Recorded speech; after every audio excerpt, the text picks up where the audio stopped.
The US President Donald Trump is marking his 100 days in office with a mass rally of his supporters right there. But how does the first 100 days of his administration compare to other recent presidents? Well, Professor Edward Blakely is from the University of Sydney and is a former White House staffer for both Republican and Democrat presidents.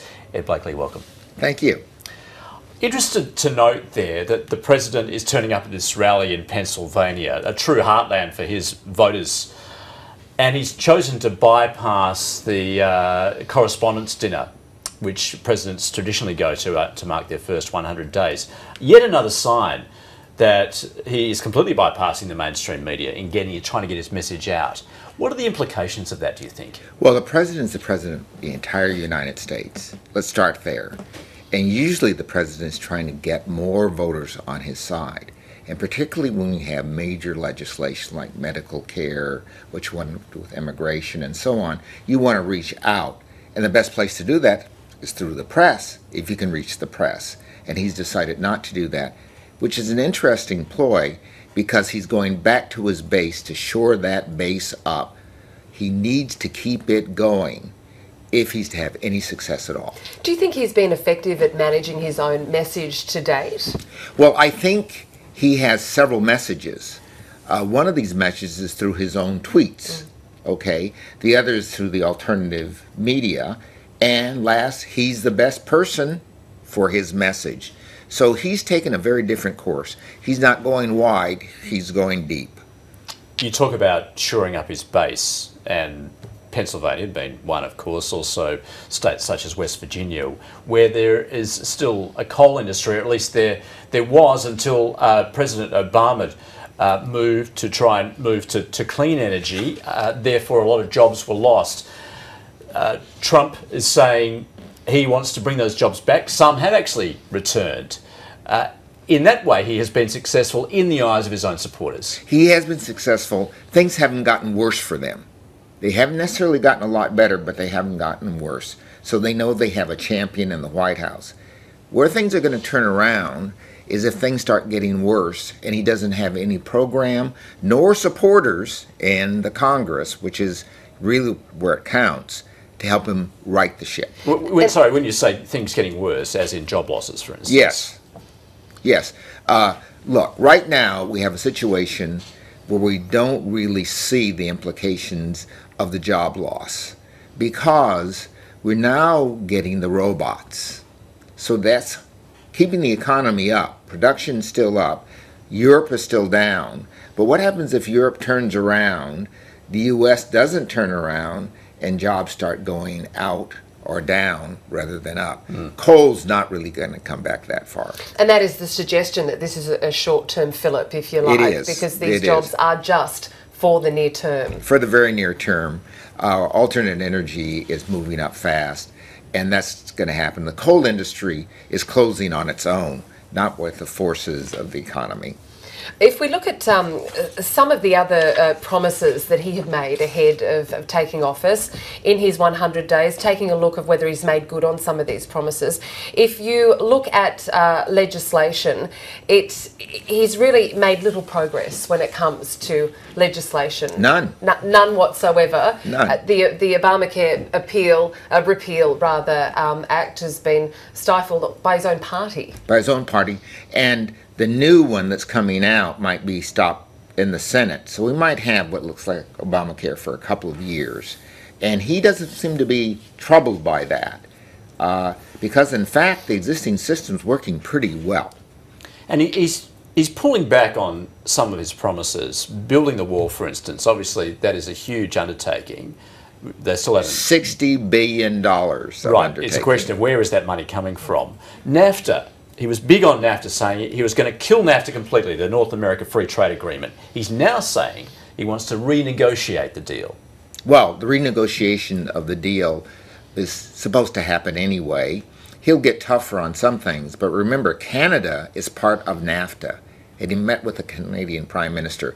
I suspect that was a big part of that conversation because the Canadian economy is second to the American economy in terms of economic activity. He doesn't want that to fall apart.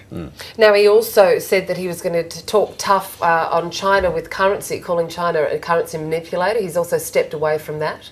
Well, when you've got North Korea, China actually has the trump card, to pun.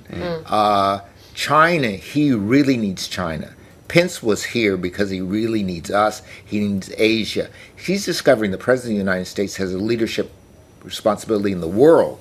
America first doesn't work when you have people out there who might want to do you harm. So do you think that the charm offensive with China is going to work when trying to sort out the problems with North Korea? The Chinese still have the upper hand. They are still working their program in the South China Sea. The president of the Philippines was on today asking for Trump to get involved in that. So Trump's being drawn into China. China realizes their economic advantage while he's weak to get strong. So they're taking advantage of him right now. Do you feel as though he's been diverted from his domestic policy by geopolitical events? Yes. Yes, but these geopolitical events were in the background anyway. And I'm not blaming Mr. Trump here. You really, when you're president of the United States, you do have to take things as they come to you. And that's come to him. He's been tough on this. Let's face it. He hasn't backed down. He hasn't acted like a cripple. He's been tough in Syria. So that toughness gives him a bit of weight in these discussions. So I think he's not done a bad job here. He made a U.S. position But is he opting perhaps more for a military solution, thinking that diplomacy just doesn't work? No, I think he's opting for a harder diplomatic solution, one that puts the North Koreans back like the Iranians, taking some of that nuclear power away, and there must be a gift on the other side. Remember, the North Koreans are crippled economically. They can't even feed their own people. Something has to give. And you'd have to say that he's making good, at least attempting to make good on that promise, and that he was going to be tougher on these sorts of issues, tougher than his predecessor. I think he has been. And times have changed. The North Koreans, in a sense, have to rattle their sword a little bit in order to get anything from China and the United States. Let's see how this works out. Let's hope it works out for the best for everyone. And Ed, coming back to the man himself and how he runs the country, who do you think is actually running the White House? How are affairs conducted within the Oval Office there, given that he has yet to appoint a lot of key positions? Well, I started to bring in my big thing that says you are appointee of the President of the United States. It is a big deal to get one of these appointments, and you get a big thing that says you are an appointee.